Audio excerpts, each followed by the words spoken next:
There is a man in America who wrote so many books. His books have been translated many languages, Carl Sagan. Now, recently, few years ago, about 15 years ago, knowledge of animals have come to play. Those who specialize on research of animals.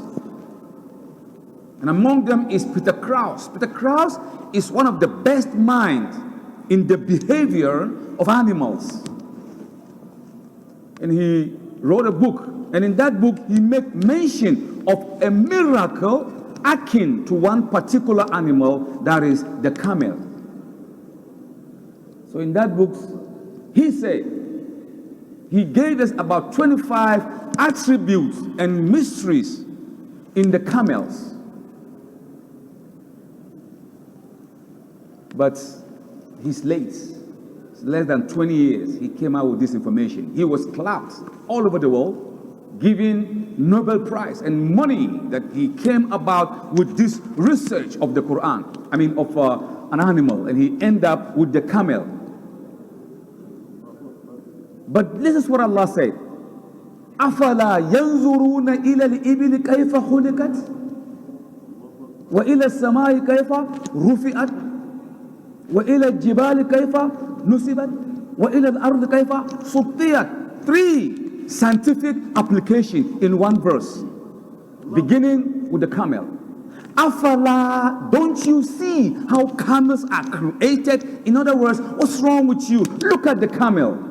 There are some mysteries in the camel which you don't know. So when this verse came, the messenger Muhammad was ridiculed. The Arabs, they said, Abul Qasim, what's wrong with you? We ride on camels, man. We take a trip from one place to another on a camel. We eat the flesh. We use the skin to cover ourselves, and we make tent with it. Why are you telling us about the camel? Oh, so your God is talking about animals now? Don't your God have something serious to say about animals? What are you talking about? Afala yanzuruna. But today, Professor Krause wrote a book. In that book, he gave a lot of mysteries of animals, but that of the camel supersedes them all. He said, the camel is the sheep of the desert. Or is the sheep, I'm sorry, a sheep of the desert. Look at the mystery of camel. You know, the camel weighs close to a ton and over. That means the camel is, the weight of the camel is close to a small or a medium-sized, pickup truck. Very heavy.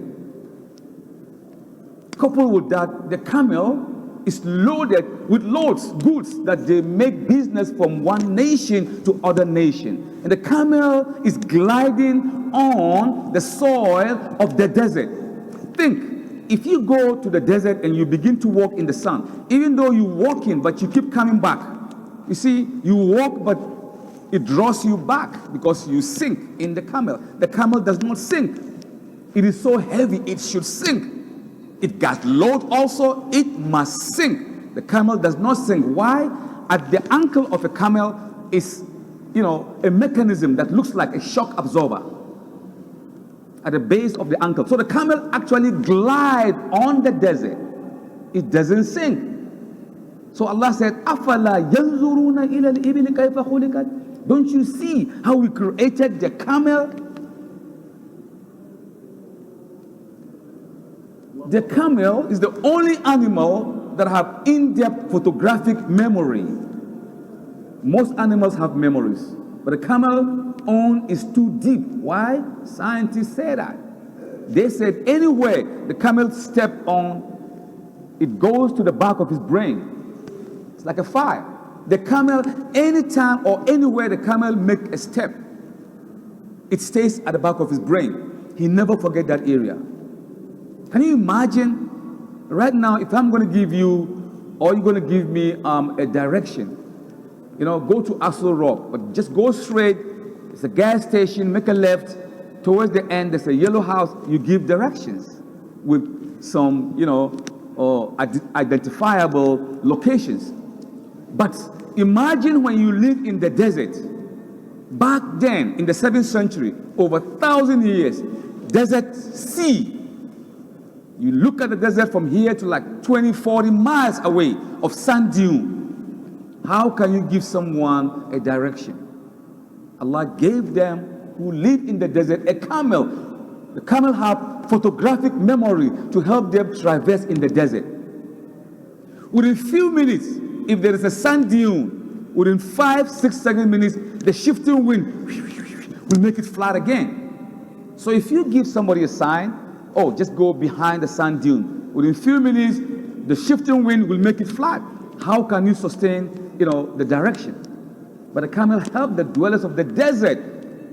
Anytime it moves, if you have a black cloth and you tie the face of the camel, and you ride the camel from here to, let's say, Kubwa, and you turn the camel around, the camel is going to walk on the same place that he took 15 minutes ago without making any turn. Because anywhere it sets its feet, there is a photographic memory, the camel stored it there. So Allah said, أَفَلَا يَنْظُرُونَ إِلَى الْإِبِلِ كَيْفَ خُلِقَتْ. If you can get very close to camel, try that. I did that once in Hadejah some years back. Go close to the camel. If the camel doesn't know you, it might speak on your face. But if you get very close, look in the eye of the camel. There is a brown, dark linen, it's like a line, which acts as a windshield wiper because of the immense of the desert sand. When the sun is too much, it comes out, overlap naturally, it wipes. It's like a windshield wiper, wiping the eye of the camel. أَفَلَا يَنْظُرُونَ إِلَى الْإِبِلِ كَيْفَ خُلِقَتْ. The camel actually dodges the heat wave. 90 degrees, 120 degrees in the Arabian desert or the sub-Saharan desert beyond Mali, going to Libya. Very, very hot. The camel doesn't feel the heat. Why? At the hump of the camel, there is, that hump, it does two things. Number one, it stores fats so that the camel will have more energy to walk. The second thing it does, there is something within the hump. If you shave the hump, you see a tiny, holes.